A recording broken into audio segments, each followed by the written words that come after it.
জীবনের গুরুত্ব অবস্থায় অভাব অনটনে রেখে তাদেরকে দিয়ে কি করে যে একটা প্রোডাক্ট উন্নত মানের বিশ্বমানের প্রোডাক্ট তৈরি করা, কিভাবে এই দেশের নাগরিককে প্রথম শ্রেণীর নাগরিককে তৈরি করা। আমরা যারা শিক্ষক আমাদের বাসা ভাড়া দেয় মাত্র 1,000 টাকা, সেটা লজ্জা করে বলতে এনপিআরসি এর মাধ্যমে যে শিক্ষকরা নিয়োগ প্রাপ্ত হচ্ছেন তারা সেই শুধু কাবাই নবম থেকে তাদের বাড়িঘর ঘুরে ওরা সেই সন্দীপ ওরা কোটাখালী পার্বত্য চট্টগ্রাম দেশের বিভিন্ন জেলায় তারা নিয়োগপ্রাপ্ত হয়ে কর্মস্থলে যোগদান করেছেন। কোথায় তাদের বৃদ্ধ পিতামাতা, কোথায় তাদের সন্তান স্ত্রী, কোথায় তাদের পরিবার পরিজন মাত্র 1,000 টাকা দিয়ে তারা কিভাবে কর্মস্থান করবে বাসা ভাড়া দিয়ে। আমি বর্তমানে যারা সরকারের দায়িত্ব আছেন তাদের প্রতি আমার সঙ্গে অনুরোধ থাকবে, আপনারা যে আপনাদের বিবেচনায় কি বলে 1,000 টাকা বাসা ভাড়া বাংলার কোথায় আছে? অস্তিত্ব 1,000 টাকা বাসা ভাড়া পাওয়া যায় না।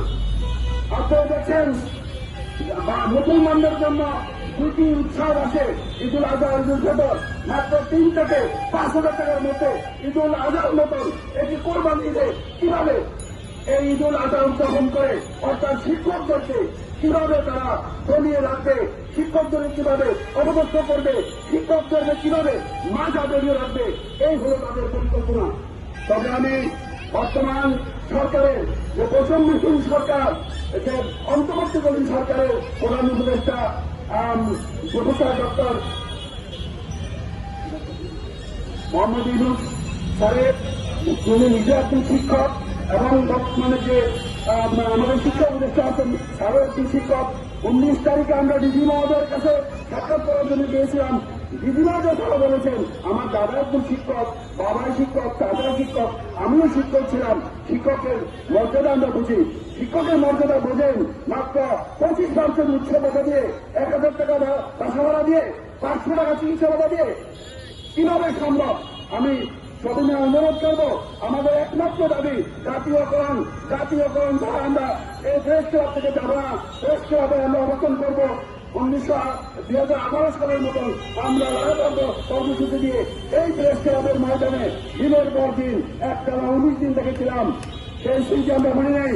আমরা এই ঢাকা শহরে এই গাড়ির যানজট, মানে এয়ার পলিউশন, সাউন্ড পলিউশনের মধ্যে দিয়ে যদি আমরা রাত কাটাতে পারি, প্রত্যেক শীতের মধ্যে আমরা 19 দিন এখানে শীতকাল আমরা এখানে অবস্থান করেছিলাম। আমরা সেই পরীক্ষিত সৈনিক, আমরা এখান থেকে আমাদের জাতীয়করণ না নিয়ে আমরা কিন্তু এবার যাব না। যেহেতু আমরা প্রায় 1 মাস আগে সকল দপ্তরে, প্রধান উপদেষ্টার দপ্তরে, শিক্ষা মন্ত্রণালয়ে, ডিজি মহোদয়ের দপ্তরে আমরা লিখিত আবেদন করে আসছি এবং আমাদের দাবিটা একেবারেই সহজ। আমরা মনে করি আমরা তাদেরকে বুঝাতে চাচ্ছি কিভাবে এটা জাতীয়করণ করা সম্ভব। এতে একেবারে তৃণমূলের শিক্ষার্থী, শিক্ষক, অভিভাবক, রাষ্ট্র সবাই উপকৃত হবে। সেই পথ আমরা তাদেরকে দেখিয়ে দিয়েছি কিভাবে এটা সম্ভব। এমনকি প্রতিটা বাজেটে মিনিমাম 1,000 কোটি টাকা তাদের আরো গচ্ছিত থাকবে যদি আমাদেরকে জাতীয়করণ করে। আমরা প্রতিটা শিক্ষার্থীর প্রতি মাত্র 100 টাকা করে টিউশন ফি ধার্য করে 2 কোটি শিক্ষার্থীর যে হিসাব আমরা তাদেরকে শিখিয়ে দিয়েছি। কিন্তু তাদের মেন্টালিটি চেঞ্জ করতে হবে। তারা চায় না শিক্ষক জাতীয়করণ হোক, তাদের মেন্টালিটি চেঞ্জ করলেই এটা সম্ভব।